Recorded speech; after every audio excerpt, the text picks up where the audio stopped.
Alright guys, we're in the wildlife garden and we're mowing today. I'm using the customer's mower. I actually left mine at home because I thought they wouldn't want to mow because they'd mowed last time. But yeah, it needs a bit of a go. It's all nice and high, the lawn. They don't mow it often to keep the, keep it wildlife friendly. Lots of moss in it and they're happy with that. They used to try and keep it perfect, just grass and have it mowed every 2 weeks, but they gave that up and just let it be a bit more wild really, and I like that. So I'll be mowing today and I'll show you what it looks like.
Alright, so we've done half this grass. I'm not using a roller mower, it's the customer's mower because I left mine at home. But it's still looking really nice. And I'll take you for a ride. It's a funny one, this. It's got an electric ignition. So yeah, pretty key. Come with me.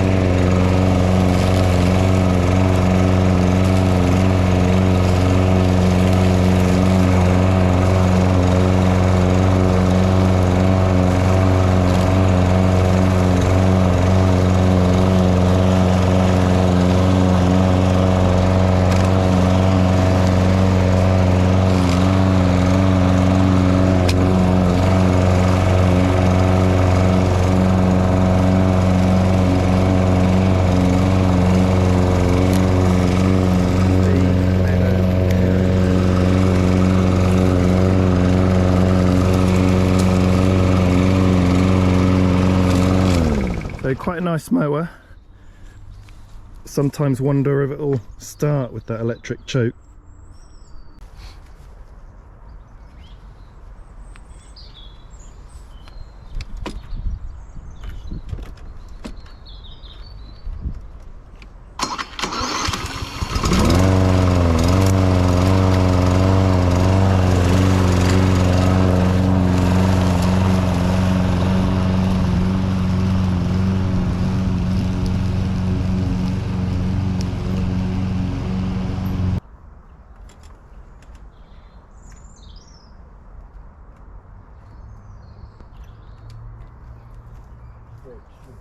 Oh, right, okay. So if I just do that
All right, guys. So I've mowed the lawn, but the customer showed me how to get their their mower going. It's an electric starter, and the battery comes loose. So, but when he came out, I talked to him about the new fuel, and we both noticed his mower's surging, and it has old fuel in it.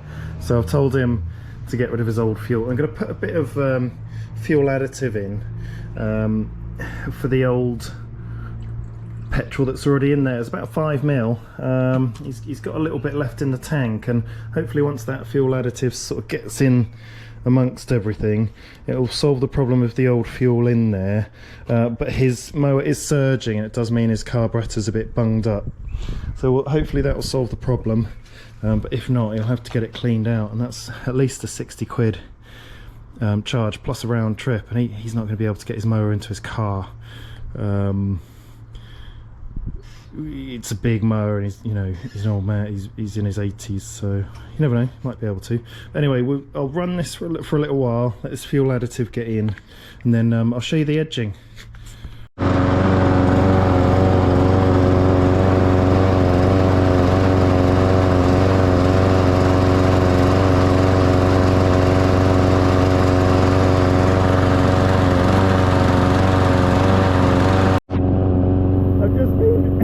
I've just been running it for a few minutes, and it's sounding better already with a bit of fuel additive in it, so that could be the way forward.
The edges are really overgrown on this lawn, so it took quite a lot.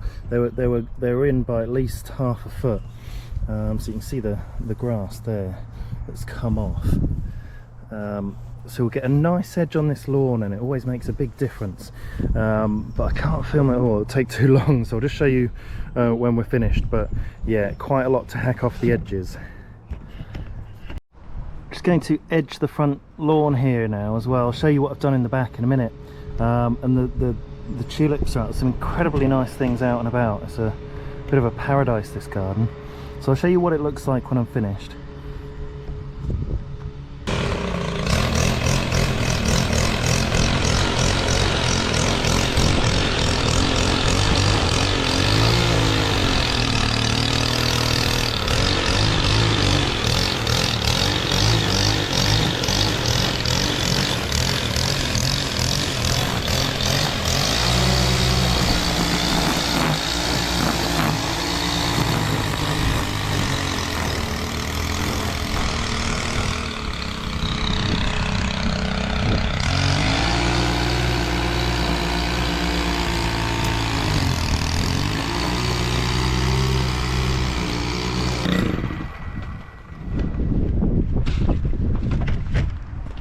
Started here on the edging, but I thought I'd better show you what it looks like before.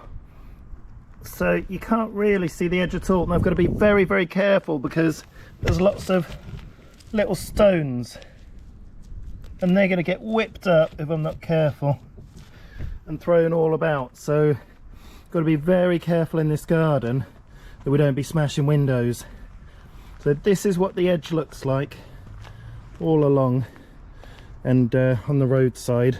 So we'll do that. I did the middle bit before, and I'll show you what it looks like at the end. Nice clean edge on the front, going all the way up, really nice and sharp.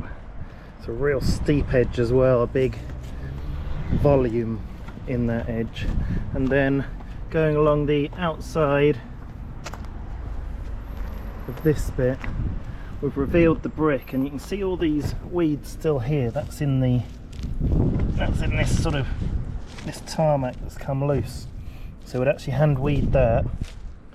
But yeah, just went very, very slowly along here, and then when I got to a point where the angle meant that I'd be trimming into that, I just put the revs right down and just went very, very slowly along here, because I couldn't change my direction by standing on the grass instead of the concrete, because there's some rather nice bulbs here that I'd trample on.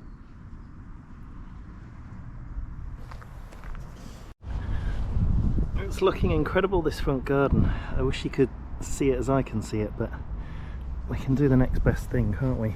I'll show you these tulips, they look really nice, and there's some more coming out. These are beautiful things. I like the sharper sort of edged petals. I know they've got a name to them. And then there's a lot going on in this front bit, lots of bulbs. There's some little tiny delicate tulips starting to come up in the grass, very low down, so that's why we can't mow here. And then there's these yellow ones that have come out, just a couple of flowers, with the smaller daffodils in the background, and it's these daffodils that we planted last year. Steve did, actually. And some very yellow ones. These are out a bit later, these daffodils. Some of the earlier ones have already died. I'll show you in the back. This is a beautiful little area. We've got some pink tulips. I haven't seen such a pink before. It's very nice, and a real classic red one. Quite a shallow cup. And we've got the forget-me-nots out in full force, and there's a real nice picture coming up here. These beautiful little forget-me-nots, all blue, and there's some little pink and purple ones in there. But these are incredible, lots of different coloured tulips, and even some hellebores still there. Look, some really dark red, maroon hellebores. And some more of these pink tulips. That's a beautiful sight. And there's lots more going on in this garden. There's the pond there, nicely cleaned out. There's this beautiful blossom tree. It stretches all the way up into the sky, and it's a beautiful day.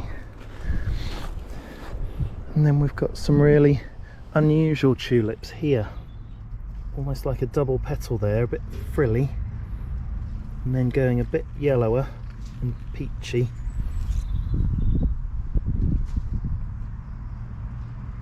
Looking very nice. And we've been edging all the borders, so you can see along here and along here there'll be a bit of weeding to get some of the grass out the edges, and lots and lots of edges. And Steve's been putting compost down here on this bed and on these little trees. So this is an apple tree that we moved last year, and it's doing very well. We've got a bit of compost down now. This is where we actually turfed this area last year. Oh, and this is the ultimate tree. It's the ginkgo tree. The leaves haven't quite come out yet, but it's the tree that was around when the dinosaurs were around. It's one of the oldest species of trees on the planet. So that's what it looks like when it's in bud, which I've never seen before or noticed. Yeah, you can start to see the shape of the leaves coming out, and that goes all the way up there. So very nice. And oh, that magnolia is just popping out, starting to. The customer said it's an Aldi special that was nearly dead, so she picked it up cheap, put it in the ground. Look at it, it's doing very nicely. Very late flowering magnolia. Must be a very shaded area right at the back of the garden near the compost. And here's Steve sorting out some of the compost from that middle bin and putting it around some of the bits where he's weeded and we could see that mulch was needed. So once that bin's empty, it might take a few more visits, we'll start putting the contents of one of the other bins into it and turning it over, and then using that empty bin for the other bin as well. So we'll have to work out how to do that, but that's all for here for now, and we'll see you at the next one. Just spotted this really lovely delicate flowers coming from what looks like a base that's bulbs. Yeah, I think that's a bulb that's come up, but quite a few, and a very nice flower. No idea what that is, don't remember seeing it before either, but it's definitely a bulb because we weeded through this area very thoroughly last year, and so that will have just come up. And then loads of forget-me-nots back there. Really is a beautiful garden.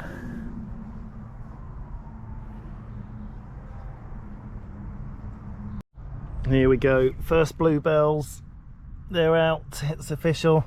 A lot of them are still closed up like that one, but in the sunniest bit of the garden they're all out, and there's even some white bells up here. I'll show you some more. Some white bells there, and then there are these bluebells, and I think these are the British ones. There's British and Spanish, I forget the difference, but they're all under this tree, this huge tree, and that's where they like being the most in woodland.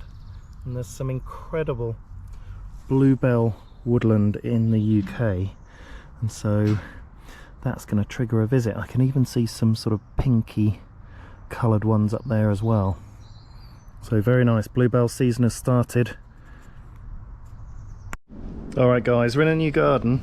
Forgot my camera last time we were here, but this climber has completely flopped over. I think it's a jasmine. It was all the way up the wall. It's had a bit of a tension, and then it's sort of flopped back over, so I'm just going to chop it off at the top, and it should then continue along here. I will just show you what work they're having done on the side. Oh god, they've got a lot of really nice tulip bulbs. Look at the pink on that. Ah, it's nice, and they've got some up there as well, but they're having the entire side. It was basically an ivy hedge, a really old one, really established. I mean, look at the thickness. This is all ivy, and it was going all the way along here. So they're having that removed and a fence put in. So that's a lot of work. We're not doing that, someone else is. A lot of work for them, hard work as well, hard graft. And it's going all the way up there, so a lot of ivy to be removed, and we'll show you what that looks like near the end. Well, in weeks to come actually, 'cause it's not going to be done now today. Look at all these tulips, that's amazing. That's probably the biggest, brightest and best tulip collection I've seen in terms of volume in a private house. And look, there's even some over here. These are nice.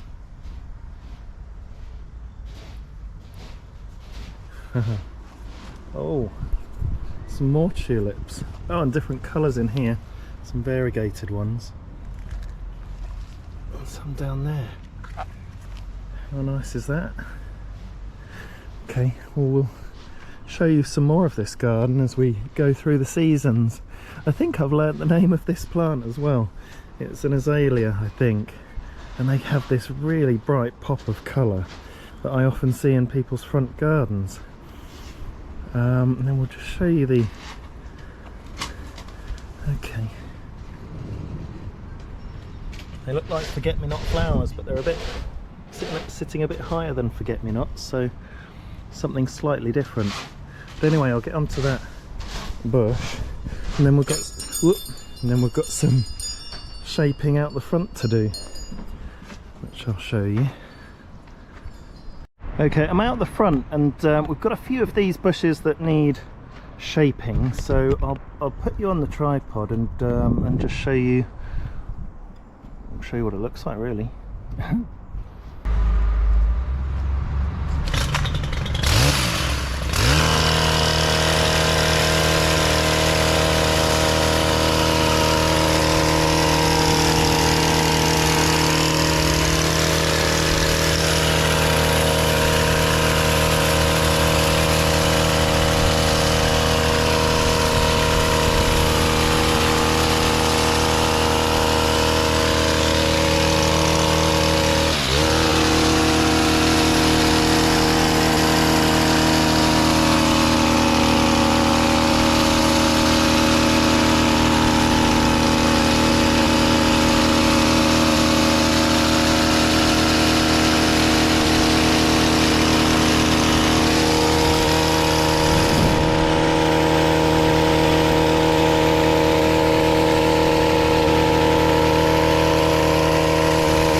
Okay, so just finished off this. The customer wanted it rounded off at the back so that it left a bit more room for the silvery plant there. And there's quite a few seedlings in here that might need pulling out, but they're generally looking to see if they can get a bit more room in this border, because it's very busy. Very busy green border. So there's some more that I'm going to just round off over there, so come along and check it out.